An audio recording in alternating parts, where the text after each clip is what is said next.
Alhamdulillah tentunya kita senang sekali pada kesempatan hari ini kita berjumpa di Taman Ilmu dan sesungguhnya tidak ada yang memperjumpakan kita pada Taman Ilmu kecuali adalah Allah.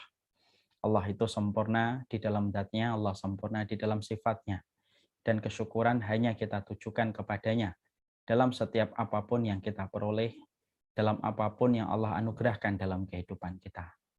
Allah terus memberikan kenikmatan pada kehidupan kita walaupun kita jujur, banyak yang membalas kenikmatan itu dengan kemaksiatan. Ada orang yang diberikan kenikmatan pagi, duha, dia sudah berbuat dosa. Ada orang yang diberikan kenikmatan siang, asar, dia sudah melakukan perkara yang dibenci oleh Allah. Tetapi itu pun tidak pernah menjadi alasan bagi Allah untuk menghentikan laju nikmat yang Allah sempurnakan pada kehidupan kita. Inilah sabarnya Allah dalam kehidupan sifat dan namanya, yang tidak ada batasan dan tidak ada garis finish dalam setiap rahman-Nya, dalam setiap kasih sayang Allah, dan setiap kesabaran Allah ketika menciptakan setiap makhluk dan hamba-hambanya. Dan inilah yang menjadikan kita bersyukur, kita meridhoi apapun yang Allah berikan kepada kita, maka setiap apapun yang Allah tetapkan tidak akan pernah lepas dari hal yang terbaik dalam kehidupan kita. Karena Allah tidak pernah mendolimi kehidupan kita. Inilah yang menjadikan kita bersyukur atas apapun yang Allah anugerahkan, karena apapun yang kita lewati, apapun yang kita jumpai pada kehidupan kita, maka itu merupakan hasil dari pengaturan Allah yang terbaik dan Allah tidak pernah mendolimi kehidupan manusia. Inilah yang menjadikan kita bersyukur. Siapapun suami kita, siapapun istri kita, siapapun anak-anak yang kita miliki, maka itulah syukurnya kita. Karena itulah pembagian yang terbaik yang Allah berikan kepada kita. Yang salah bukan apa yang kita peroleh, tapi yang salah adalah ketika hati kita terlalu kotor untuk tidak bisa menangkap kebaikan dalam setiap anugerah yang Allah sudah berikan dalam kehidupan kita. Dan itulah yang menjadikan kita bersyukur. Apapun yang kita peroleh, apapun yang kita dapatkan, itulah yang terbaik. Tidak perlu kita membandingkan kehidupan kita dengan kehidupan orang lain. Karena yang salah bukan apa yang didapatkan orang lain. Yang salah bukan apa yang baru kita dapatkan, tetapi yang salah adalah ketika kita senantiasa membandingkan hidup kita dengan orang lain. Ketika kita tidak pernah merasa ridho dan puas terhadap apa yang Allah berikan kepada kita. Kalau takdirnya Allah tidak mampu kita sikapi dengan syukur dan keridhaan, maka siapakah yang bisa memuaskan kita? Kalau Allah saja yang telah sempurna di dalam sifat rahmannya, Allah sempurna di dalam sifat rahimnya saja, tidak mampu menjadikan kita bersyukur kepadanya dan ridho. Ketika Allah tidak pernah mendolimi dan tidak pernah meminta haknya kita secara berlebihan dalam kehidupan kita. Inilah yang menjadikan kita bersyukur kepada Allah setiap waktunya dan semoga kita senantiasa termasuk di antara deretan orang-orang yang diberikan oleh Allah kebaikan dan kesyukuran pada hati kita. Kita pada kesempatan hari ini akan menyampaikan sebuah materi rumpun ilmu yang sudah dipilih oleh pengurus. Menyampaikan tentang masalah kematian. Kematian itu adalah begitu dekat. Tentunya kita paham membicarakan kematian itu sebenarnya bukan membicarakan tentang sesuatu momok yang menakutkan dan tidak perlu kita hindari. Walaupun kita masih sehat, walaupun kita masih muda, dan tentunya mungkin banyak cita-cita yang ingin kita wujudkan di hari esok ataupun di hari lusa. Dan itu pun tidak menghalangi kita untuk berbicara tentang masalah kematian. Kenapa penting bagi kita membicarakan kematian dan tidak usah menganggap materi kematian itu menjadi sebuah materi yang menakutkan untuk kita? Karena ada beberapa alasan indah. Kenapa materi kematian itu penting bagi kehidupan kita untuk kita bicarakan. Tidak perlu kita hindari, tidak perlu kita benci kematian, dan tidak perlu kita menafikan kematian untuk membicarakannya. Karena ada banyak perkara yang kita akan jumpai di dalam kebaikan setiap kita membicarakan tentang kematian. Yang pertama, ketika kita membicarakan kematian, karena sesungguhnya kematian itu bisa menjadi obat. Bisa menjadi obat bagi yang bertakwa, dan bisa menjadi obat bagi mereka yang berdosa. Orang yang bertakwa ketika mereka mengingat kematian, mereka akan tahu betul bahwasanya seluruh ketakwaan yang dia lakukan sepanjang hidupnya itu tidak terus-menerus. hidup itu singkat. Yang panjang itu pembalasan atas ketaatan dan ibadah yang telah kita lakukan sepanjang hidup kita. Makanya ketika orang bertakwa tidak ada kematian, tentunya dia akan putus asa. Karena ketakwaan yang dia kerjakan sepanjang hidupnya tidak ada kata akhir dan tidak ada garis finishnya. Layaknya pelari, ketika dia berlari tidak ada garis finishnya. Tentunya pelari tidak akan pernah menggerakkan kakinya untuk berlari ketika dia tahu pelarian yang dia lakukan tidak ada ujungnya. Makanya ketika orang yang bertakwa, ketika mereka membicarakan tentang kematian, maka sesungguhnya itu obat. Supaya dia paham dan supaya dia mengerti. Seluruh ketakwaan, seluruh pengorbanan yang dia lakukan ketika dia menjadi orang yang taat di hadapan Allah, itu hanyalah singkat. Karena hidup di dalam ketaatan itu adalah singkat. Yang panjang adalah balasan atas setiap ketaatan ketika kita lakukan semata-mata mencari wajahnya Allah. Makanya kematian membicarakannya adalah obat bagi mereka yang bertakwa. Di sisi yang lainnya, kematian itu juga obat bagi para pendosa.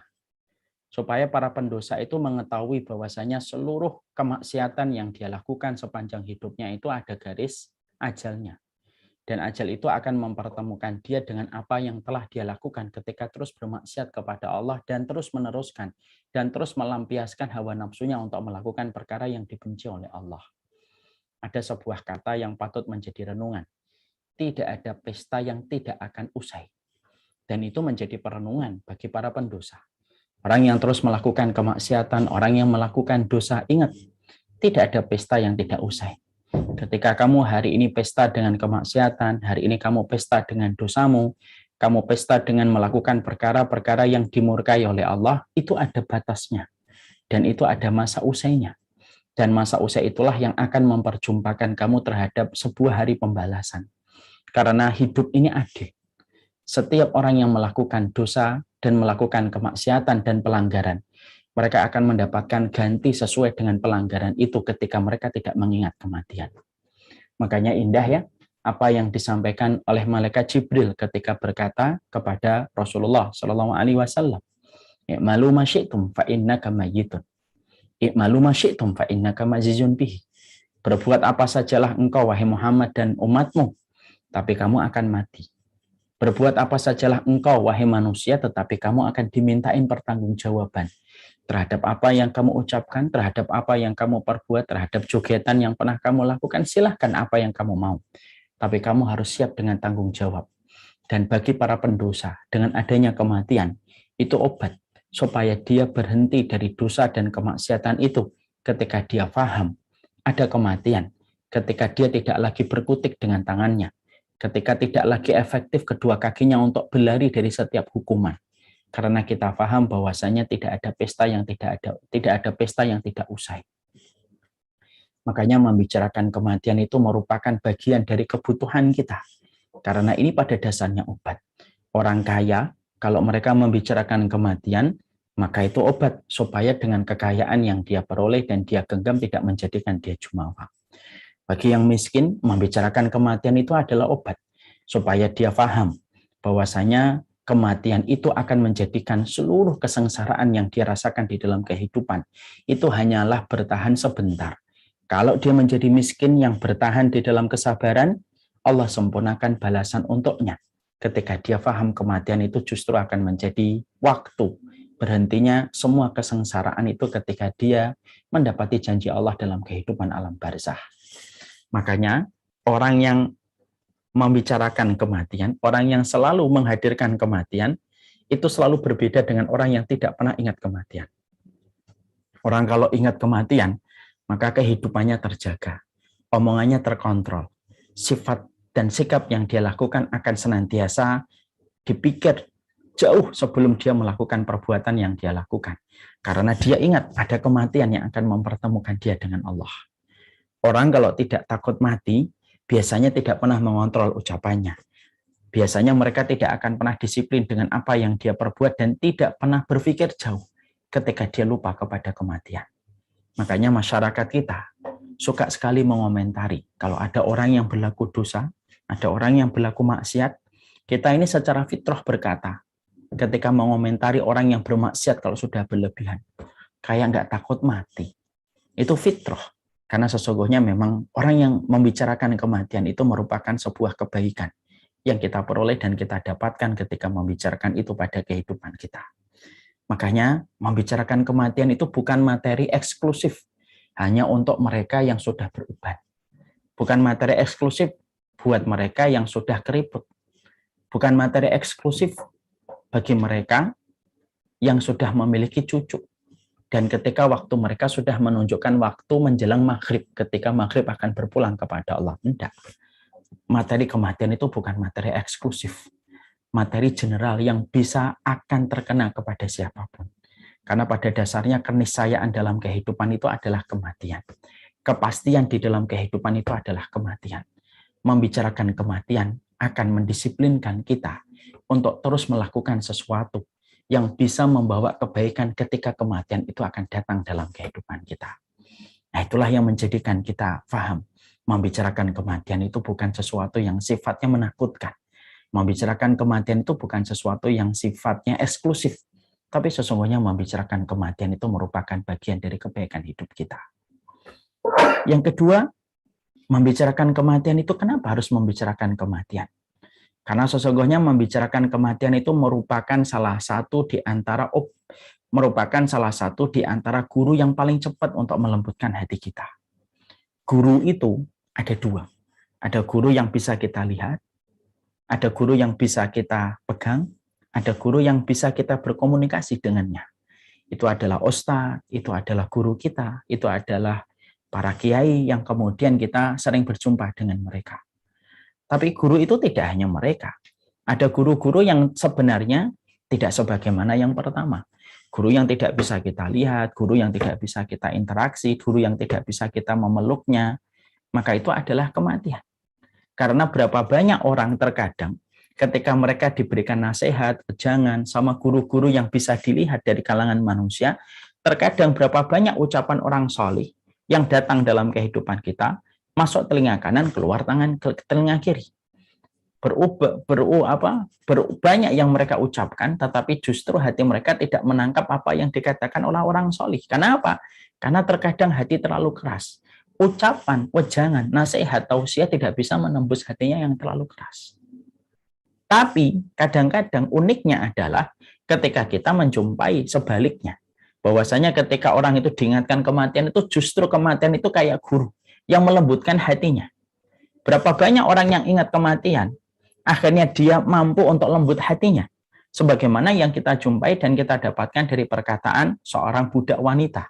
Ketika dia merasakan betapa kerasnya hati dia ketika dia tidak mampu merasakan setiap tetesan ketaatan yang dia kerjakan.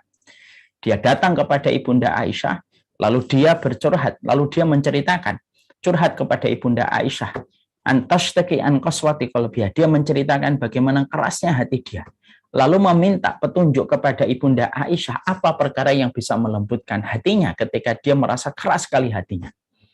Maka perhatikan Ibunda Aisyah, salah satu sumber mata air ilmu dari istrinya Rasulullah. Maka kemudian Aisyah tidak menyampaikan dalil panjang. Ibunda Aisyah tidak menyampaikan hadis-hadis yang panjang. Ibunda Aisyah kemudian menyampaikan satu hadis, menyampaikan 4 kata yang dipilih oleh beliau, lalu kemudian dikatakan kepada perempuan itu ketika menceritakan betapa kerasnya hati dia. Lalu kemudian Ibunda Aisyah itu mengatakan, udhkuri al-mauta tariku qalbaki. Ingatlah kematian, maka sesungguhnya kematian itu melembutkan hatimu. 4 kata.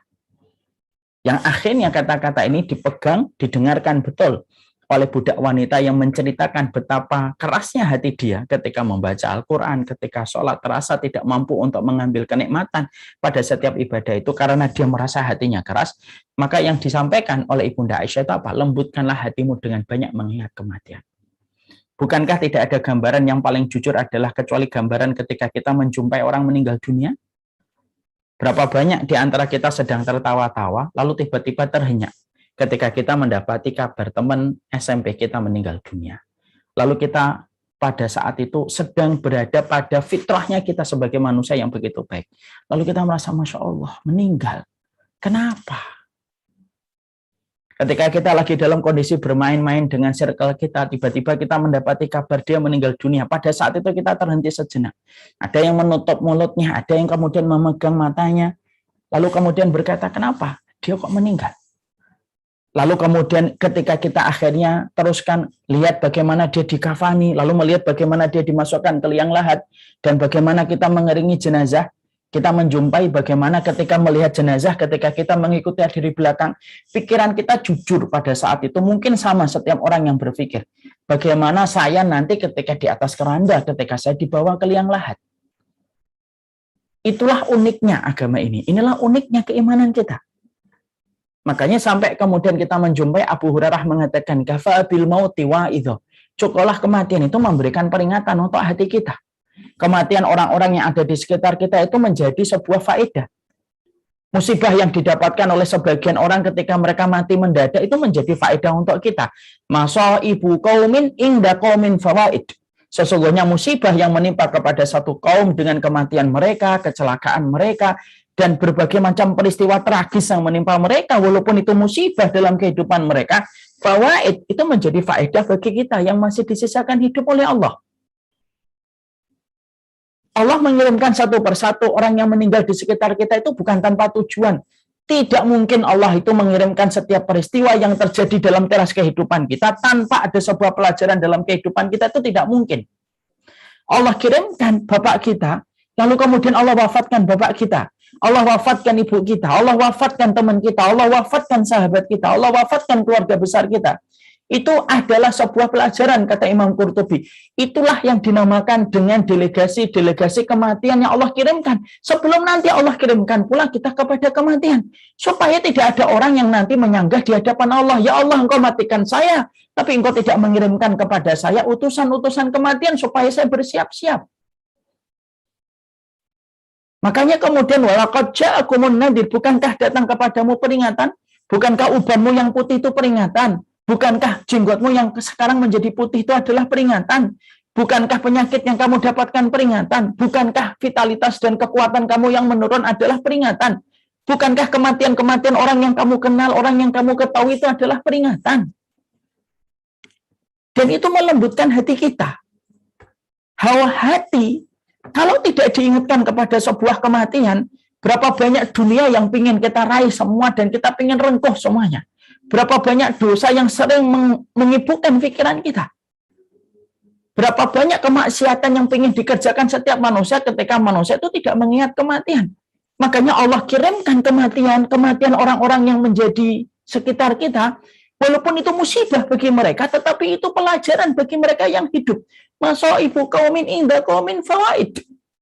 Dan itulah yang kemudian harusnya kita perhatikan, harus kemudian kita ambil. Makanya kenapa membicarakan kematian pada kehidupan kita? Karena ini penting. Karena sesungguhnya kehidupan kita itu ada sebuah keniscayaan dan ada sebuah pintu. Ada sebuah pintu yang pasti akan kita jumpai dan pasti akan kita lewati. Yang membedakan kita dengan orang hari ini yang sudah ada terbujur kaku di alam barzah, yaitu adalah urutannya saja. Persis sebagaimana yang disampaikan oleh Umar bin Khattab. Ketika Umar bin Khattab mendapati kabar, ada salah satu temannya yang meninggal dunia, maka perhatikanlah yang diucapkan oleh Umar bin Khattab yang dicatat oleh para ulama di dalam kitab-kitab mereka. Umar bin Khattab kemudian mengatakan, Umar bin Khattab berkata, Umar ini terlalu banyak mendengar fulan meninggal, fulan meninggal, fulan meninggal, fulan meninggal. Dan akan datang satu hari, Umar pun diberitakan meninggal pada hari itu. Dan dia tidak lagi mendengar orang meninggal ketika dirinya lah yang meninggal dunia. Kan kita tidak pernah ngerti. Ya. Maka dekatnya kita dengan kematian sebagaimana kata Hasan Al-Basri.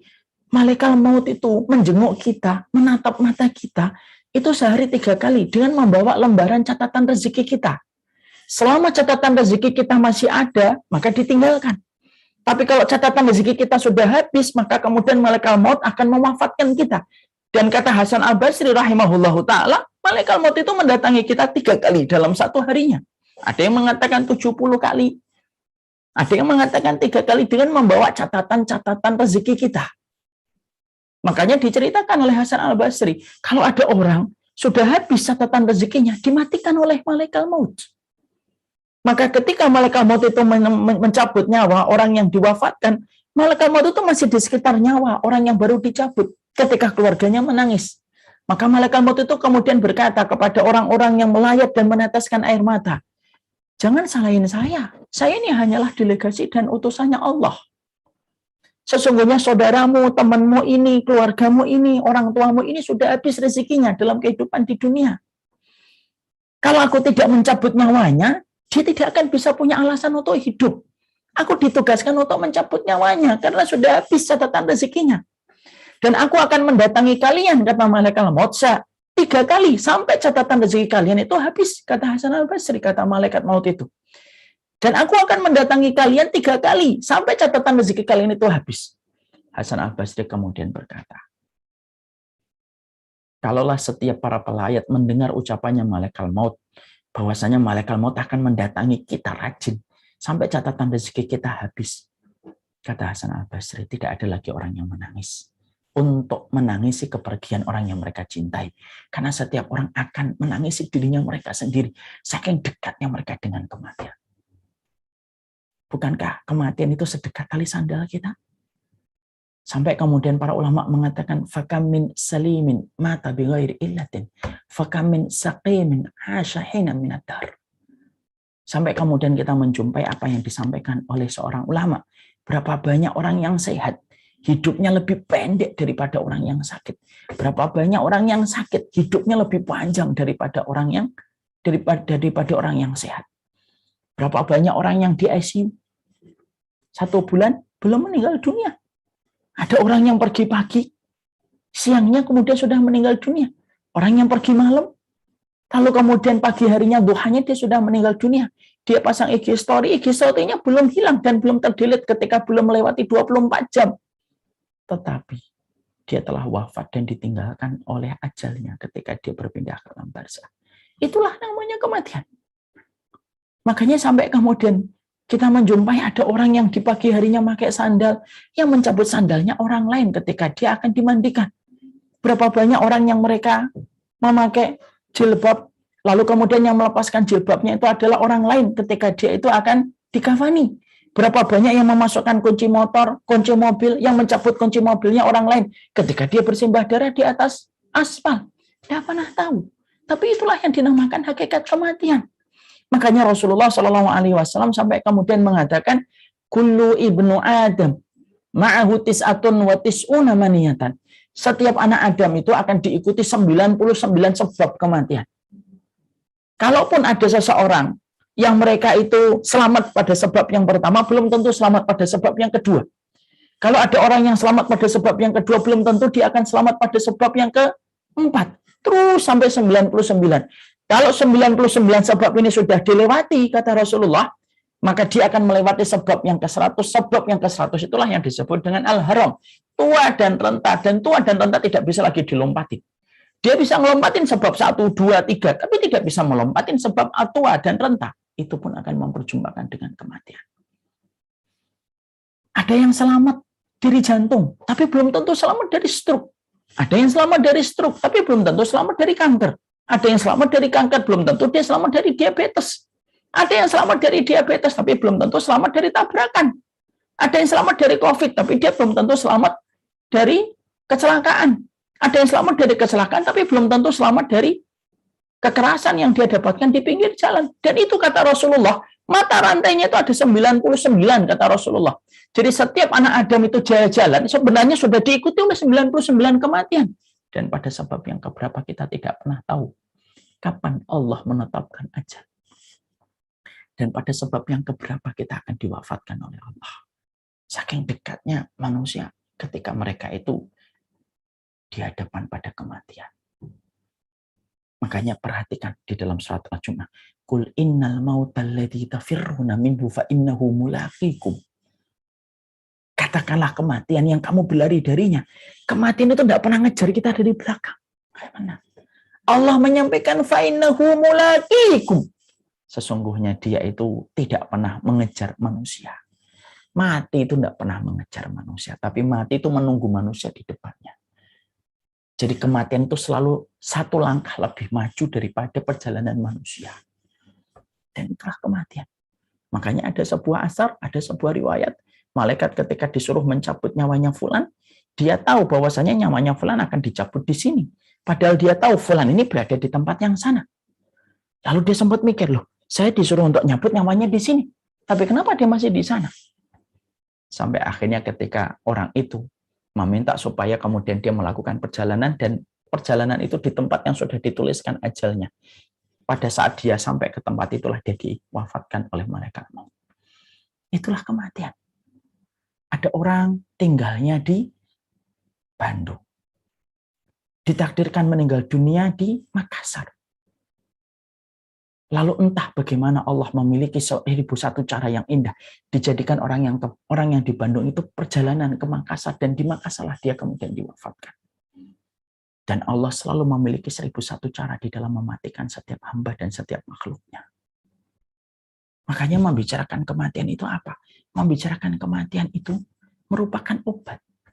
Sekarang tontonan yang kita sering lihat di sosial media menjadikan ambisi kita semakin besar, bukan ambisi kita semakin turun.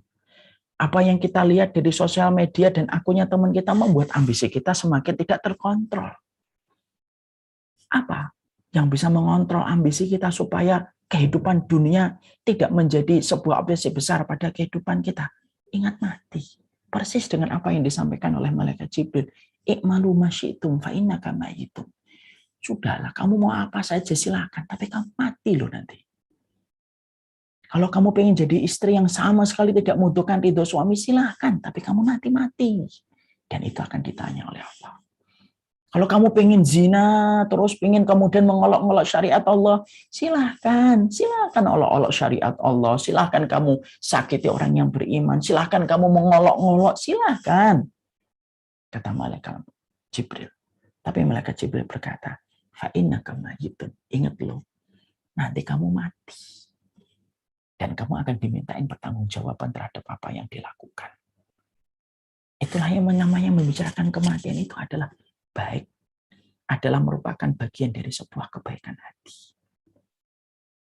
Yang ketiga, membicarakan kematian itu adalah upaya kita supaya melatih hati kita tidak benci kematian.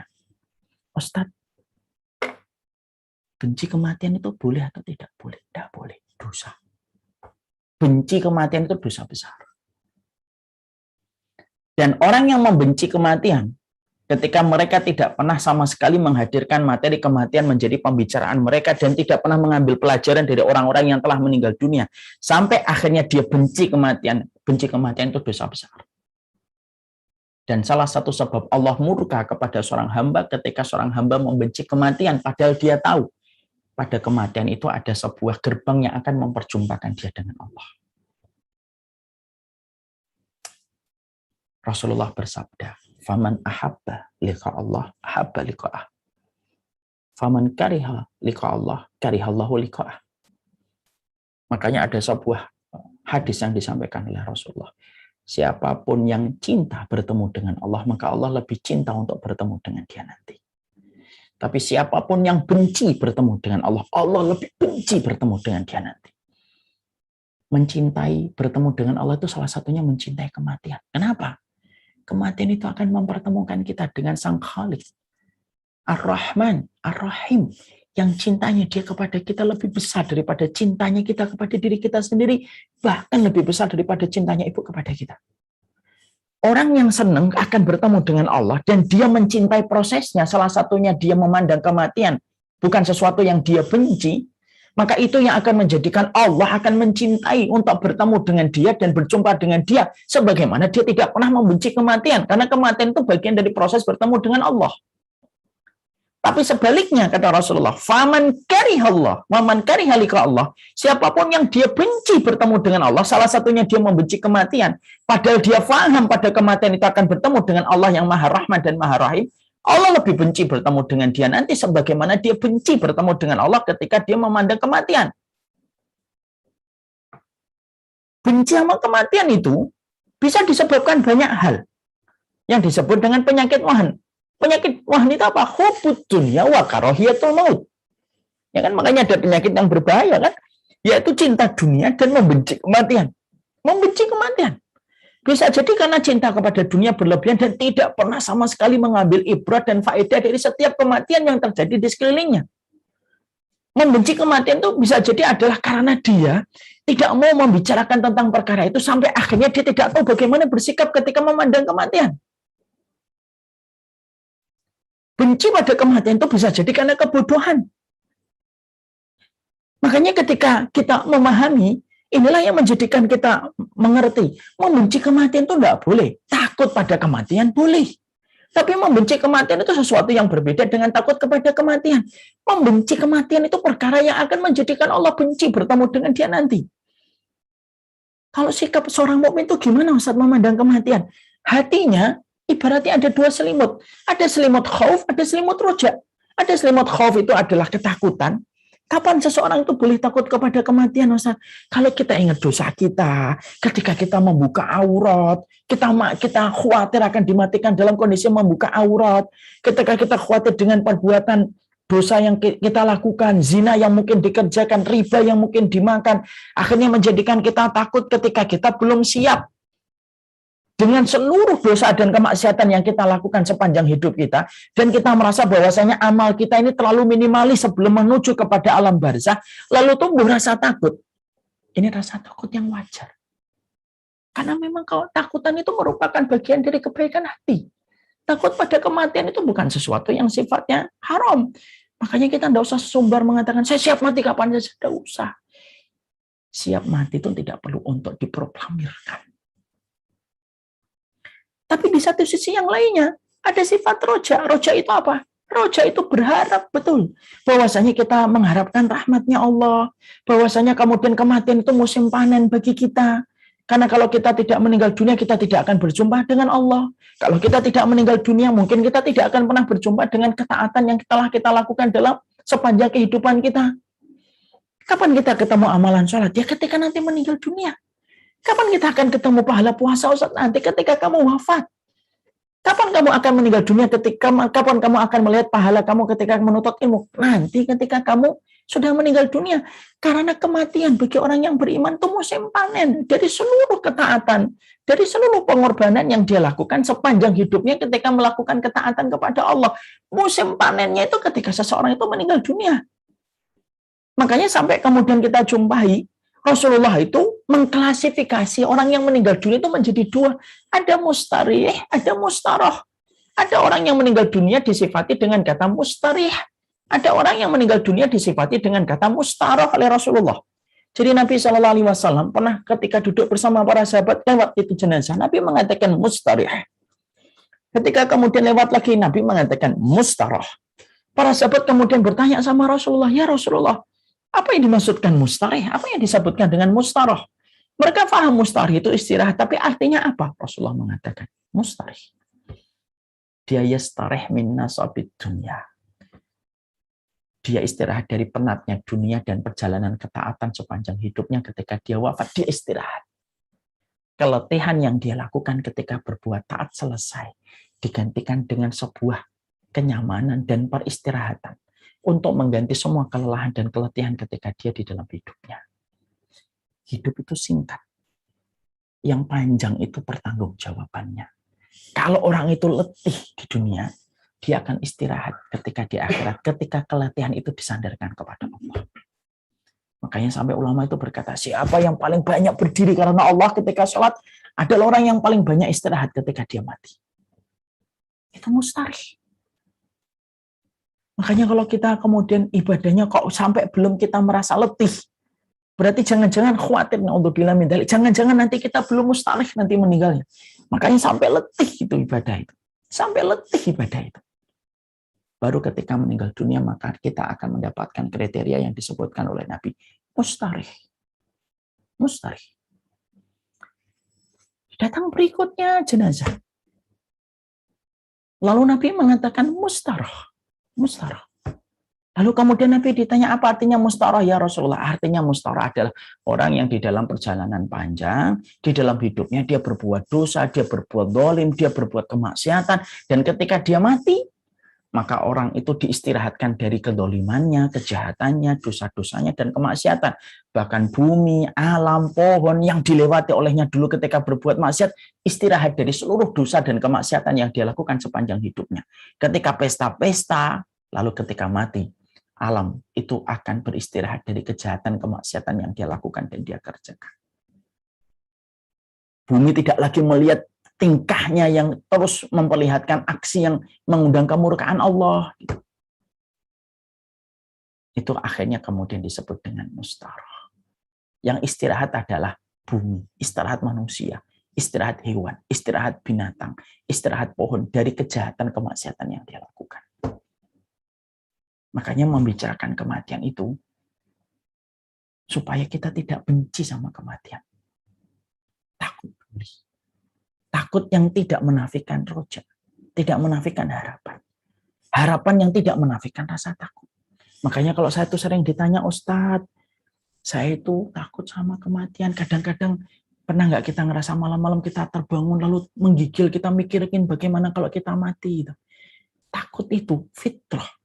Berarti Allah sedang membimbing hati kita untuk ingat kepada perjalanan kita berikutnya dengan kematian.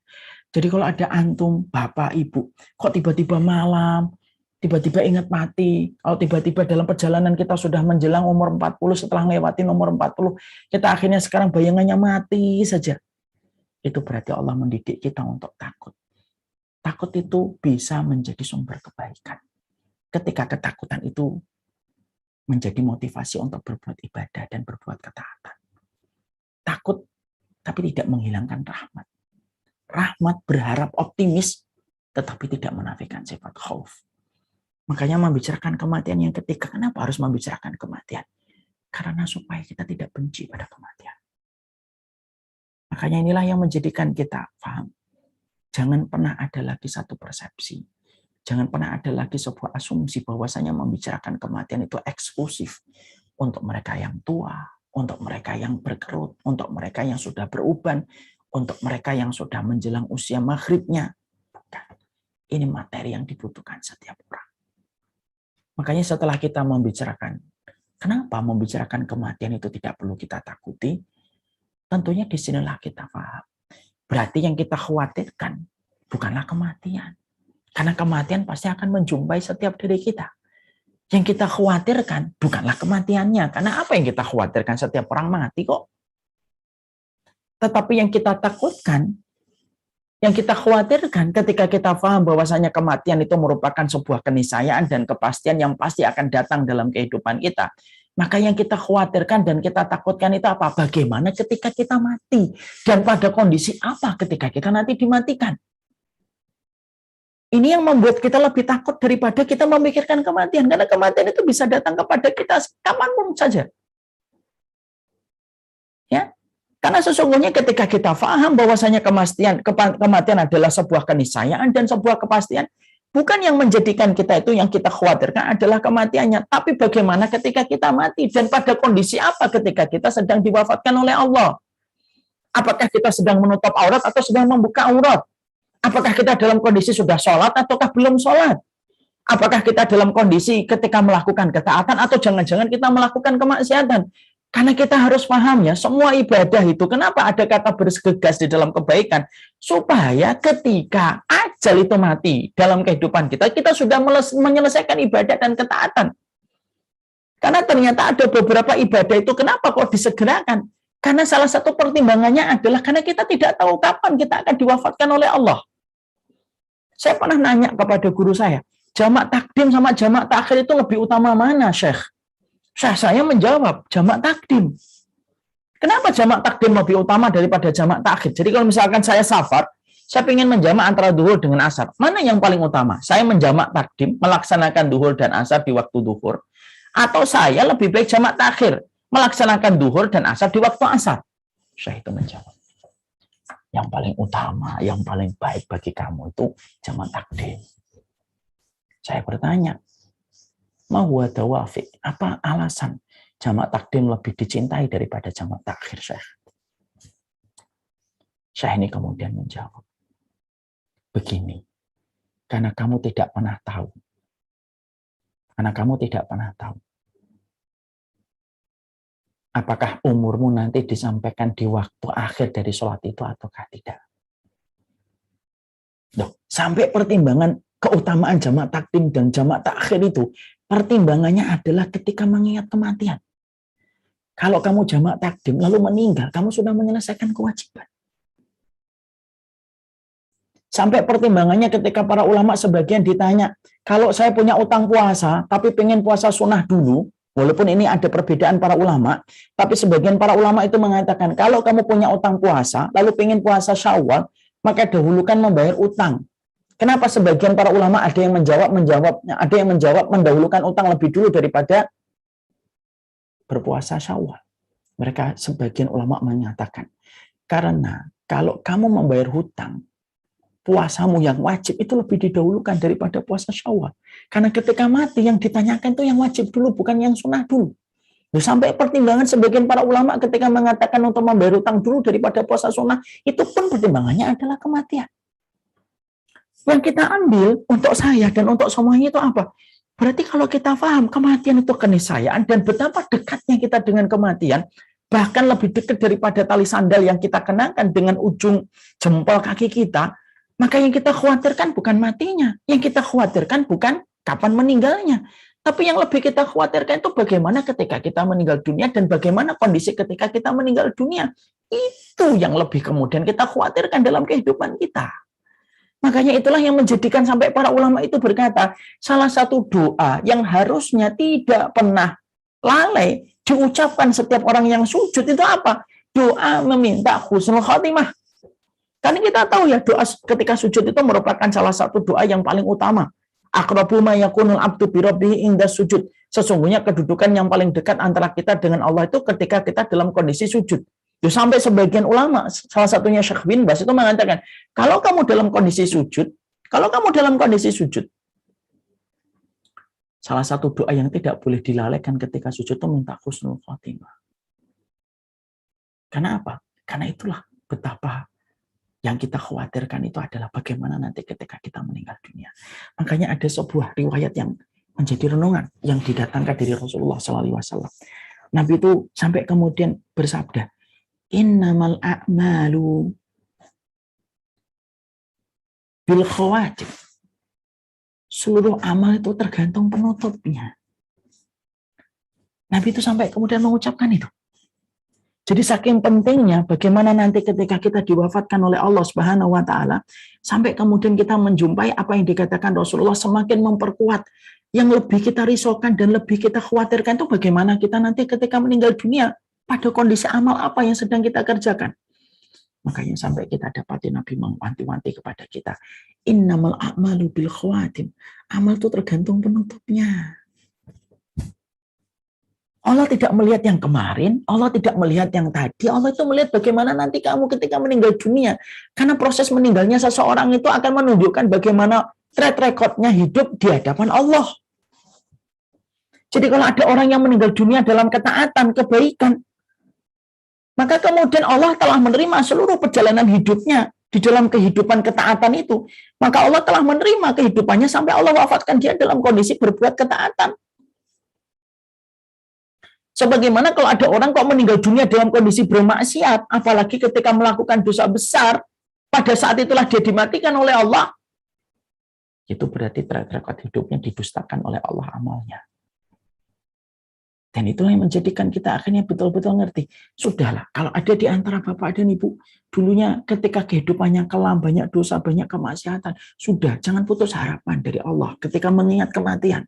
Karena yang Allah lihat bukan kemarin, yang Allah lihat itu bagaimana proses kita nanti kalau meninggal dunia. Bisa jadi ada orang pelakon kemaksiatan, pelakon dosa, tapi ketika meninggal dunia dia sudah bertobat kepada Allah. Ketika dia bertobat kepada Allah, maka Allah terima taubatnya. Ada seorang wanita dimasukkan oleh Allah ke dalam surga gara-gara memberikan minuman kepada seekor anjing. Lalu setelah itu dia bertobat menutupi auratnya dan ketika pada saat itu tidak lama setelah itu dia meninggal dunia. Yang Allah lihat itu perjalanan dia ketika dia diwafatkan oleh Allah. Yang kita khawatirkan bukan yang kemarin. Yang kita khawatirkan bukan yang lusa kemarin. Yang kita khawatirkan itu nanti ke depan. Pas ketika mati itu kita dalam kondisi apa? Apakah saat itu hari yang terbaik kamu untuk beramal soleh? Apakah itu umur terbaik kamu ketika kamu sedang dekat dengan Allah atau sebaliknya? Makanya indah ya, doanya Abu Bakar tentang kematian. Ibu-ibu dan bapak pernah mengetahui doanya Abu Bakar tentang kematian? Doanya indah Abu Bakar tentang kematian itu adalah Allahumma ja'al khairu umri akhirahu wa khairu amalin khawatimahu wa khairu ayyamin yawma alqaka fih. Doanya Abu Bakar itu menunjukkan betapa perhatian besar Abu Bakar terhadap kematian. Apa artinya? Ya Allah, jadikanlah umurku yang terbaik, umur ketika aku meninggal dunia. Jadi bukan umur ketika muda, ketika SMA, enggak. Abu Bakar berkata, jadikanlah umurku yang terbaik adalah umur ketika aku meninggal dunia. Pada saat itulah umurku sedang baik, sedang mesra-mesranya dengan Engkau, ya Allah. Wa khairu amalin khawatimah. Jadikanlah sholatku yang paling khusyuk, sedekahku yang paling ikhlas, hatiku yang paling bersih. Itu hari ketika pada saat itu saya meninggal dunia. Jadikanlah ketika saya pada hari itu saya nangis, saya lagi doa khusyuk, lagi mengingatmu. Pada saat itulah Engkau matikan saya. Itu doanya Abu Bakar yang kedua. Yang ketiga, jadikanlah hariku yang terbaik. Hari ketika pada saat itu Engkau wafatkan aku. Sedang dekat sekali dengan Engkau. Sedang melakukan ketaatan yang gede kepada Engkau. Dan jadikanlah itu terjadi dan terwujud kepada kematianku. Perhatikan. Sampai seorang Abu Bakar. Fokusnya beliau kepada kematian karena tahu bahwasanya amal tergantung penutupnya. Beliau tuh fokusnya apa? Bukan hanya meminta ampunan. Fokusnya seorang Abu Bakar itu apa? Jadikanlah umurku yang terbaik. Pada saat umur ketika aku meninggal dunia. Kalau Engkau takdirkan aku meninggal umur 60, pada umur 60 itulah saya sedang mesra-mesranya dengan Engkau, ya Allah. Jadikanlah amalku yang terbaik, ya Allah. Amal pada saat hari itu kamu mewafatkan saya, ya Allah. Sholat saya paling khusyuk, aurat saya paling terjaga, dzikir saya paling dekat dengan Engkau. Yaitu ketika pada waktu ketika Engkau akan mewafatkan aku pada hari itu. Jadikanlah amalku yang terbaik. Pilih di antara amalku yang terbaik, pada amal yang terbaik itulah wafatkanlah aku, ya Allah. Dan jadikanlah hariku yang terbaik. Hari ketika aku bertemu denganmu di dalam kematian yang aku temui. Coba. Yang diminta oleh Abu Bakar itu tiga-tiganya tentang keterkaitan dengan kematian. Ya, karena memang kematian itu membuka identitas secara jujur seseorang di hadapan Tuhan. Ya, saya itu teringat sebuah kisah nyata ya. Pada peristiwa tenggelamnya sebuah kapal di Mesir. Ada sebuah kisah yang sempat diberitakan di media nasional Mesir ya. Bagaimana ada seorang ibu dengan seorang pasangan suami istri yang cukup sudah lumayan paruh baya. Mereka ikut di dalam kapal tersebut. Ketika mereka ikut di dalam kapal tersebut, tiba-tiba kapal itu mengalami kecelakaan sampai akhirnya mau tenggelam. Ya mungkin kurang lebihnya kayak Titanic. Ketika mau tenggelam, ada seorang ibu-ibu yang pada saat itu selama hidupnya tuh sepanjang dia itu sisa hidupnya itu selalu menutup aurat dengan betul-betul rapat. Ketika akan meninggal dunia, suaminya ketika akan tenggelam karam kapal itu, suaminya mengatakan, ayo kapal mau karam, cepat kita cari sekoci. Ibu-ibu tahu dan bapak tahu apa yang dicari oleh ibu tersebut. Ibu itu mencari. Saya cari dulu hijab saya. Suaminya berkata, kapal mau karam, sudahlah, enggak usah pakai hijab dulu, enggak apa-apa. Ini darurah, enggak. Sebagaimana saya mengenakan dan menutup aurat saya di daratan, maka saya pun akan menutup aurat saya ketika saya di lautan. Coba. Saking sampai detik-detik dia ketika meninggal dunia itu nutup aurat dulu yang dicari, hijab dulu yang dicari.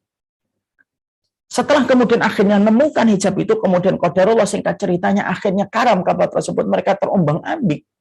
Maka ketika sedang terombang-ambing, istrinya wanita ini kemudian nanya lagi sama suaminya, kamu ridho nggak sama saya? Karena memang pertanyaan itulah yang selalu disampaikan oleh seorang wanita ini kepada suaminya sepanjang hidupnya itu selalu nanya setiap malam. Kamu ridho nggak sama saya? Suaminya berkata, kita ini lagi terombang-ambing di lautan. Ngapain kamu nanya apakah saya ridho kepada dirimu atau tidak? Iya, karena kamu adalah pintu surga saya. Kamu ridho nggak kepada saya?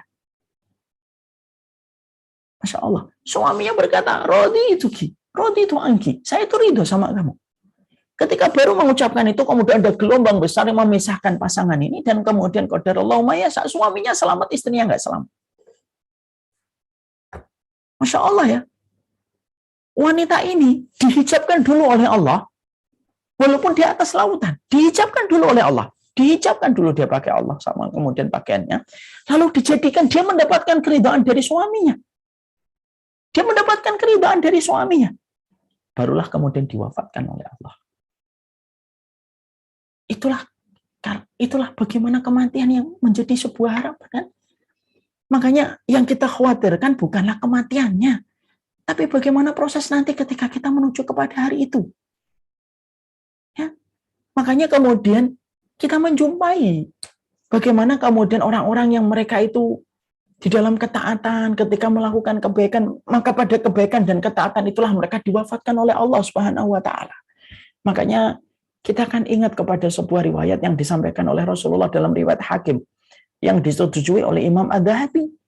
Ketika Rasulullah Shallallahu Alaihi Wasallam itu bersabda, Innallaha idza ahabba 'abdan asalahu, qalu wa ma asalahu ya Rasulullah, qala yuwaffiqu lahu amalan salihan, hatta idza baina yaday ajalihi, hatta yarda anhu ujiranuhu wa man khaulahu. Makanya sampai kemudian kita menjumpai apa yang disampaikan oleh Rasulullah Shallallahu Alaihi Wasallam. Allah itu kalau senang, cinta kepada manusia, Allah itu kalau cinta kepada manusia, Allah itu memberikan asal, Allah itu memberikan pemanis kepada orang yang Allah cintai.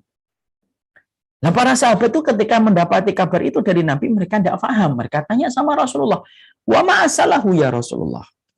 Apa itu artinya dikasih pemanis orang yang dicintai oleh Allah ya Rasulullah? Kenapa orang yang Allah cintai dikasih pemanis? Apa sih artinya pemanis itu ya Rasulullah? Lalu kemudian Rasulullah Shallallahu Alaihi Wasallam kemudian menjawab, yuwaffiqu lahu amalan salihan idza baina yaday ajalihi hatta yarda anhu jiranuhu wa man haulahu. Maka kemudian Rasulullah Shallallahu Alaihi Wasallam kemudian berkata, Allah itu kalau sudah senang, kalau sudah cinta sama seseorang, Allah akan menjadikan orang itu sebelum dia menginjak garis ajalnya, Allah sibukkan dia melakukan ketaatan. Yang asalnya tidak sholat, menjadi orang yang sholat. Yang asalnya kemudian tidak taat, dijadikan dia menjadi orang yang taat. Yang asalnya kemudian dia tidak tahajud, tiba-tiba dia pada saat dia tahajud. Ketika dia tahajud, ketika dia sholat, ketika dia melakukan ketaatan, pada saat itulah dia dimatikan oleh Allah dalam kondisi dia beribadah. Kematiannya manis. Sampai ketika kematiannya manis, semua orang mengenangnya. Dan ridho kepada kepergiannya, ketika kepergiannya dengan cara yang sangat indah ketika dia melakukan ketaatan kepada Allah. Nah, inilah yang kemudian menjadikan kita paham. Inilah yang kemudian kita harus mengerti betul. Bukan kematiannya yang kita benci, tapi adalah bagaimana kita ketika nanti dimatikan. Bukan kematiannya yang kita takutkan, tapi amal apa yang sedang kita lakukan pada saat ajal itu menimpa dalam kehidupan kita. Makanya setidaknya ada beberapa hal yang kita harus perhatikan. Yang pertama, pastikan betul ketika kita ingin mendapatkan pemanis dalam akhir kehidupan kita. Ketika nanti kita ingin diwafatkan dalam kondisi husnul khotimah. Dan orang yang meninggal husnul khotimah itu simpel. Orang yang dia meninggalnya pada kondisi dia melakukan perbuatan yang diridhoi oleh Allah. Maka dikatakan, apa yang harus kita lakukan supaya kita dipantaskan oleh Allah untuk diwafatkan dalam kondisi husnul khatimah? Ketika kita tahu bahwasanya kematian itu teramat sangat dekat dalam kehidupan kita. Yang pertama, berbaik sangkalah kita kepada setiap manusia dengan prasangka yang baik. Makanya Imam Syafi'i itu berkata, siapapun yang senantiasa berprasangka yang baik kepada Allah, maka orang itu akan diwafatkan dan dimatikan dalam kondisi husnul khatimah. Ya, berprasangkalah yang baik sama orang. Jangan pernah memberanikan diri kita untuk menghujat orang, mencela orang atas apa yang telah dia lakukan dan apa yang dia kerjakan. Berprasangkalah yang baik. Berprasangkalah yang mulia kepada orang. dan jadikanlah diri kita seakan-akan lebih buruk dari setiap orang yang kita jumpai, supaya kita tidak pernah berhenti berproses memperbaiki diri. Ya. Yang kedua, ya, kalau kita adalah orang yang sudah melakukan ketaatan, kalau kita sudah melakukan ibadah, jagalah konsistensi amal kita. Dan istiqomalah kita terhadap amal yang Allah mudahkan untuk kita. Tidak setiap orang dimudahkan untuk beramal dalam setiap amal. Makanya kita lihat pintunya surga. Pintunya surga itu kalau kita jumpai, pintunya surga itu kan ada pintu sholat, ada pintu sedekah, ada pintu amar ma'ruf nahi mungkar, ada pintu ilmu. Kenapa Allah itu membagi pintu surga dengan banyak nama ibadah? Karena memberitahukan kepada kita secara tidak langsung. Allah itu membagi kemudahan beramal kepada setiap manusia sebagaimana Allah membagi rezeki. Ada yang dimudahkan sholat, tapi tidak dimudahkan sedekah. Ada yang dimudahkan sedekah, tapi tidak dimudahkan untuk amar ma'ruf nahi mungkar. Makanya yang kedua adalah kita kalau mengambil perkataan itu, ambil apa kemudahan amal yang Allah berikan kepada kita. Konsisten. Pada sesuatu yang kita konsisten, maka akan berpeluang besar kita dimatikan oleh Allah. Ada sahabat Utsman. Kecintaan sahabat Utsman itu membaca Al-Quran. Akhirnya beliau diwafatkan pada saat beliau membaca Al-Quran. Ada Umar bin Khattab senang sholat. Pada saat sholat beliau ditusuk dan akhirnya berujung kepada kematiannya. Ada seorang yang meninggal dunia ketika tsunami pada waktu sholat duha. Mungkin memang salah satu konsisten dia itu sholat duha. Allah ridho, Allah terima. Konsistensi dia pada sholat duha itulah dia diwafatkan oleh Allah. Ada orang yang meninggal ketika umroh.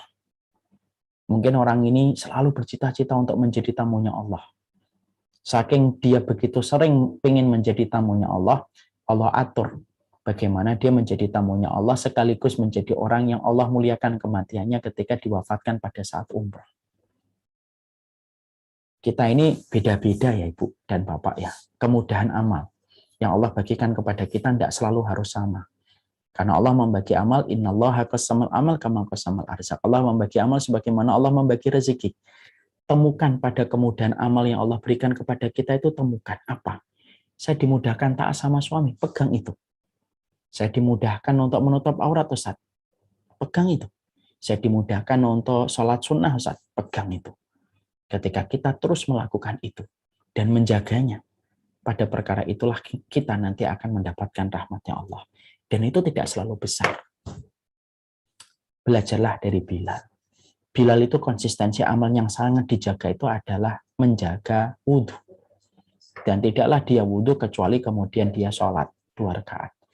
Pada hal itulah dia dimasukkan oleh Allah sebagai bagian dari penduduk surga. Karena konsistensi dia untuk menjaga kesucian.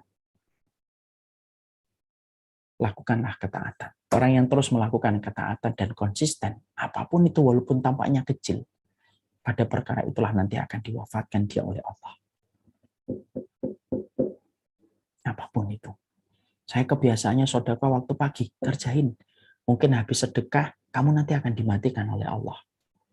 Saya kebiasaannya selalu meminta maaf kepada suami, Ustaz, sebelum tidur, jaga. Bisa jadi ketika kamu habis mendapatkan keridhaan dari suamimu, tengah malam engkau akan diwafatkan oleh Allah. Sedangkan nggak ada yang tahu. Allah tidak meminta yang banyak. Allah meminta yang konsisten. 1, 2. Kerjain. Yang betul-betul kita jaga. Dan itulah yang akan menjadikan Allah meridhai dan merahmati kita. Yang ketiga, kalau kita pelaku dosa, jangan pernah berhenti berharap sama Allah. Ampunan Allah setinggi langit, walaupun dosamu setinggi gunung. Allah selalu terdepan dalam sifat maghfirahnya daripada dosa yang dilakukan manusia.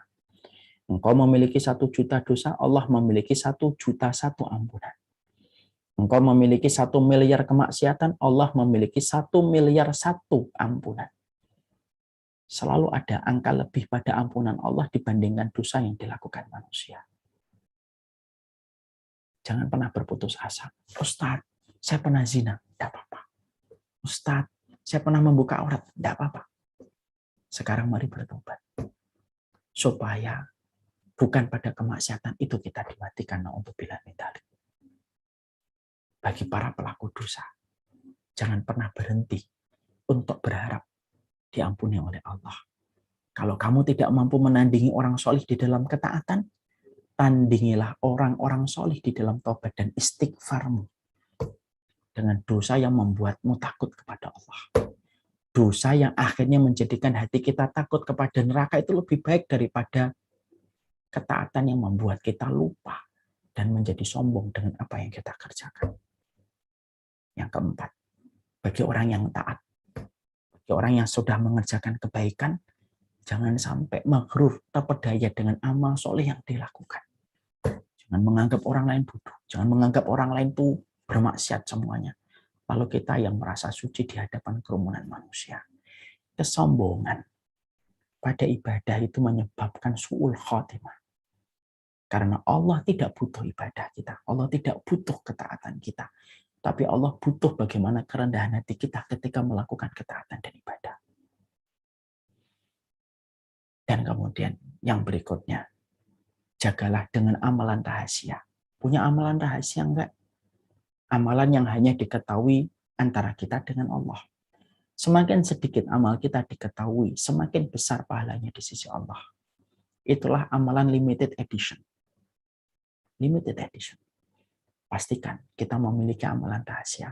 Orang yang melakukan amalan rahasia adalah orang yang paling besar diberikan kemungkinan untuk mendapatkan husnul khatimah. Kematian itu sangatlah teramat dekat. Semoga pada kematian itu ada sebuah obat untuk hati kita. Dan ada kelembutan untuk jiwa kita. Wassallallahu ala nabiyina Muhammad walhamdulillahirabbil alamin. Ini yang dapat saya sampaikan, saya serahkan kembali kepada majelis taklim Istiqomah. Tadi siapa? Bu Riri ya kalau tidak salah.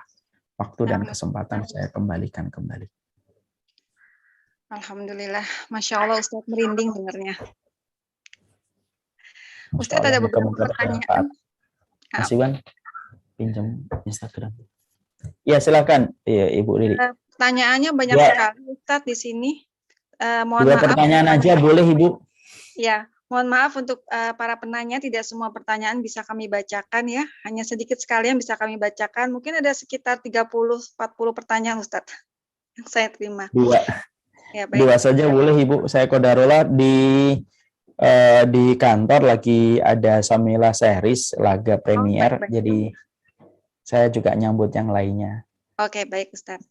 Ini di Instagram Ibu, alhamdulillah ada sekitar 1.350 yang ikut. Moga-moga berkah majelis taklimnya. Amin. Dan doakan kami supaya apa yang kami sampaikan adalah bermanfaat yang pertama untuk kami dan keluarga kami. Amin, amin. Ustadz, pertanyaan pertama Ustadz ya. Bagaimana solusinya jika terkadang hati ini takut menerima kenyataan kelak akan ditinggal orang-orang yang disayangi? Misal ditinggal pasangan kita, dengan anak kita, saudara, atau orang tua. Yang pertama gini, ada 3 poin yang penting untuk kita pahamkan kalau tiba-tiba ini harus hadir dalam kehidupan kita. 1. Berpulangnya orang yang kita cintai dalam kematian itu mereka berpulang kepada zat yang lebih mencintai mereka daripada kita mencintai mereka. Jangan egois, kita merasa cintanya yang paling besar. Cintanya Allah kepada mereka dan cintanya Allah kepada hamba yang beriman lebih besar daripada cintanya kita sesama makhluk dan sesama manusia. Bukankah kita kalau menitipkan barang kepada orang yang kita percaya kita tenang? Bukankah mereka berpulang kepada Allah? Yang Allah telah menjamin apapun dengan ketaatan yang mereka lakukan. Husnudon. Mereka berpulang kepada zat yang sempurna di dalam kasih sayangnya. Yang kedua, Ibu, jangan pernah merasa bahwasanya waktu yang kita inginkan mengalahkan waktu pilihan Allah. Waktu pilihan Allah itu waktu yang terbaik. Kita pengen ibu kita meninggalnya umur 80. Itu kan menurut kamu. Menurut Allah, enggak. Kadang-kadang setan itu mengupuk-ngupuk hati kita pada saat semacam ini. Saya dulu ketika ibu saya meninggal umur 69 tahun, kadang-kadang kalau saya temu orang gitu, umurnya berapa Bu? 78 masih sehat, kadang-kadang sempat ada pikiran setan. Coba kalau ibu saya hidup sampai 78 tahun, itu kan menurut kita. yang menurut Allah belum tentu itu baik. Karena apa yang menurut kita datang dari akal yang tidak sampai satu genggaman tangan. Ilmunya Allah lebih besar daripada alam semesta. Yang ketiga, ini kan bukan perpisahan. Tetapi ini hanyalah jam keberangkatan yang berbeda. Ibu kita, bapak kita, suami kita berangkatnya lebih dulu. Dan kita berangkat nanti setelah mereka. Tapi selama tujuan kita sama, pastilah kita akan berjumpa kembali. Pegang tiga ini. Semoga ini bisa menenangkan hati kita walaupun tidak bisa menghentikan tetesan air mata. Baik. Pertanyaan kedua, bagaimana cara memahamkan kepada anak usia remaja tentang kematian agar mereka tidak terlalu cinta dunia? Tidak ada tips, Bu. Mendidik anak itu tidak ada tips. Ini perjalanan panjang, harus dengan ilmu. Dikajinya tidak pernah berhenti. Kesalahan kita orang tua itu apa? Selalu menginginkan tips. Apa sih tipsnya Ustadz supaya anak saya begini? Tidak bisa. Tips itu diperlukan dalam hal memasak. Tips itu diperlukan ketika kita menservis mobil. Tapi tips itu tidak bisa dalam pendidikan anak. Pendidikan anak itu tidak butuh tips. Pendidikan anak itu butuh konsep utuh. Konsep utuhnya ya dari sebelum nikah, dari ketika mereka kecil, dari mana kita menyekolahkan anak, di mana kita mengarahkan anak kita, di mana kita menempatkan dunia di hadapan anak kita. Jangan-jangan kita selalu mengagungkan dunia, sampai anak kita pun akhirnya menempuh jalan-jalan kita ketika dulunya juga kita sering memuji dunia. Inilah konsep utuh. Nah, kita ini kadang-kadang, mungkin termasuk saya, kadang-kadang itu selalu apa? Tipsnya apa? Gak bisa pakai tips. Mendidik anak itu nggak bisa pakai tips. Mendidik anak itu perlu konsep utuh. Dan itu dimulai dari berbagai macam sisi. Wallahu a'lam bishawab. Moga-moga kapan-kapan kita bahas konsepnya secara utuh kepada orang-orang yang jauh lebih berilmu daripada kami. Wallahu a'lam bishawab. Alhamdulillah, 2 aja ya Ustadz ya. Iya Ibu, maaf. Jadi banyak sekali yang kemudian pengen dijawab, tapi waktu jualah yang membatasi, dan memang kita lagi ada gawean di kantor rumah dakwah gitu. Dan insya Allah jazakumullah khair atas semua yang telah diberikan waktunya pada kesempatan hari ini. Senang sekali bisa berjumpa kembali dengan Majelis Ta'lim Istiqomah dan Samarah di Surabaya ya Ibu ya. Iya betul. Semoga Allah berikan keberkahan, Allah berikan kebaikan. Amin. Ya.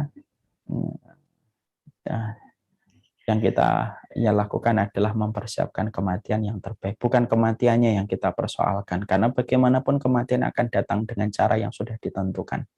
Karena kematian itu selalu satu langkah lebih maju daripada kaki kita dan perjalanan hidup kita. Yang kita khawatirkan adalah pada kondisi apa kita dimatikan, pada amal apa kita dimatikan, dan pada kondisi hati apa, sejauh kita atau sedekat apa kita ketika saat dimatikan di hadapan Allah. Itulah yang kemudian menjadikan kita istiqomah. Ibu-ibu yang sehari selama ini menjaga auratnya, jaga auratnya terus Ibu. Karena dengan menjaga aurat, maka Ibu akan punya kesempatan besar untuk dimatikan dalam kondisi menutup aurat. Dan itu kemuliaan yang besar di sisi Allah. Jangan pernah termakan dengan berbagai macam narasi dan framing yang selalu menyudutkan, yang dibuat sama orang yang tidak paham ilmu. Ya, siapapun yang taat sama suaminya, jagalah ketaatan kepada suaminya. Mungkin pada saat kamu taat itulah kamu tiba-tiba akan dimatikan oleh Allah. Dan balasannya langsung cash. 8 pintu surga langsung memanggilmu kelak. Ketaatan itu melelahkan. Tapi itu ada akhirnya. Hidup itu singkat dalam ketaatan. Yang panjang itu balasannya yang tidak ada akhirnya. Wallahu a'lam bishawab. Barakallahu fikum, semoga Allah memberikan kebaikan untuk kita semuanya. Ilmunya luar biasa pada hari ini, kita semua merinding ya Ustadz mendengarnya. Mudah-mudahan kita semua dimatikan dalam keadaan beriman kepada Allah, dalam keadaan husnul khotimah. Ada doa khusus nggak ya Ustadz yang bisa kita amalkan sehari-hari agar kita mendapatkan kematian husnul khotimah? Allahumma ij'al khairu umri akhirahu wa khairu amalin khawatimahu wa khairu ayyamin yawma alqaka fih. Ikuti asar yang disampaikan oleh oleh Umar bin Khattab radhiyallahu anhu. Baik Ustaz. Terima kasih banyak. Alhamdulillah, jazakallah khair Ustadz atas ilmunya pada hari ini. Insya Allah bermanfaat untuk kita semua yang hadir pada hari ini di dunia dan di akhirat, juga untuk diri kita sendiri dan untuk keluarga kita. Pada Saya teman-teman. boleh menyampaikan sedikit, Ibu. Iya Ustadz. Kita tentunya kan sudah sering saya sampaikan akan menyelenggarakan Syamilah series yang keempat, The Day After You Die. Iya baik. Dan alhamdulillah sudah hampir 6.000. Bagi yang belum mendaftar, segera mendaftar karena pendaftaran kurang lebih mau ditutup sebentar lagi karena waktunya tinggal 1 bulan ya. Supaya jangan sampai kelewatan keretanya, ayo kita berkumpul yuk bersama dengan ribuan orang menyelami bagaimana menumbuhkan rasa takut kita kepada Allah Subhanahu wa taala pada tema The Day After You Die. Banyak tamu dari berbagai majelis taklim yang kita sudah definisikan mereka bagian dari keluarga. Kami berikan laga premiernya hari yang pertama, dan Masya Allah ya banyak yang mengatakan bahwasanya konsepnya bagus, utuh, jadi satu, jadi bisa untuk mendapatkan tujuan kita, yaitu adalah supaya tumbuh rasa takut kita kepada Allah. Bagi yang belum mendaftar, segera mendaftar. Bagi yang ingin membelikan tiket, silahkan membelikan tiket. Bagi teman-teman kita yang hari ini belum dimampukan untuk beli tiket, walaupun uang tiketnya akan dipakai kembali untuk dakwah. Dan ini akan menjadi sebuah keberkahan kita. Sekaligus pula saya sampaikan, kita di rumah dakwah ini sudah tidak menampung kembali, tidak menampung semua peralatan yang selama ini sudah kita hadirkan untuk memberikan sajian yang terbaik kepada umat dan kepada setiap para penuntut ilmu. Dan kami dengan izin Allah berkomitmen untuk membeli rumah dakwah dan rumah kreativitas dakwah yang kedua.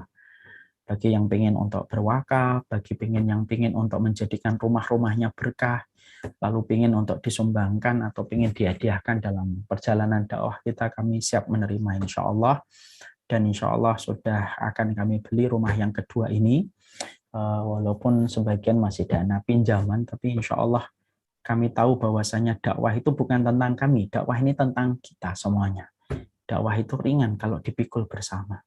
Ayo mari kita memikul bareng-bareng yuk perjalanan dakwah kita, supaya setiap untayan kata yang hari ini dirasakan setiap ribuan orang yang mengaji akan mengalirkan keberkahan untuk kita. Orang yang membangun masjid sudah banyak yang paham keutamaan, tapi membangun rumah kreativitas dakwah supaya bisa mempackaging yang terbaik, background kita baik, suara kita jadi baik, lightingnya jadi baik, itu masih sedikit orang yang menyadari tentang pentingnya itu. Dan ini harus ditumbuhkan ketika kita berkomitmen bahwasanya yang dibutuhkan bukan hanya dakwah, tapi tempat-tempat kreativitas yang bisa membangun dakwah itu menjadi sajian yang terbaik. Dan itu tidak bisa seorang diri dan hanya terbatas kepada sebagian orang. Itu harus dilakukan bersama karena dakwah itu tentang kita dan bukan hanya tentang kami. Wassallallahu ala nabiyina Muhammad. Semoga Allah memberikan kepada kita hari yang terbaik, hari ketika meninggal dunia. Amal yang terbaik, amal ketika meninggal dunia. Dan semoga umur kita yang terbaik adalah umur ketika kita meninggal dunia dan diwafatkan oleh Allah. Wassallallahu ala nabiyina Muhammad. Semoga kematian kita kematian yang mustarih. Kalau ada di antara Bapak dan Ibu yang capek, letih, di dalam menjaga kesabaran, ketaatan, wajar. Supaya kita bisa memantaskan diri kita menjadi orang yang mustarih pada saat kita menutup mata dan tidak lagi bisa membuka mata kita dalam kematian kita. Sallallahu ala nabiyina Muhammad. Assalamualaikum warahmatullahi wabarakatuh. Waalaikumsalam warahmatullahi wabarakatuh.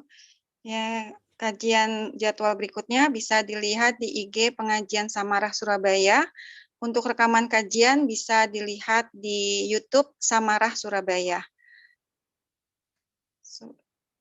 Ya, kita tutup dengan membaca doa majelis. Subhanakallahumma wa bihamdika asyhadu an la ilaha illa anta astaghfiruka wa atubu ilaik. Wassalamualaikum warahmatullahi wabarakatuh.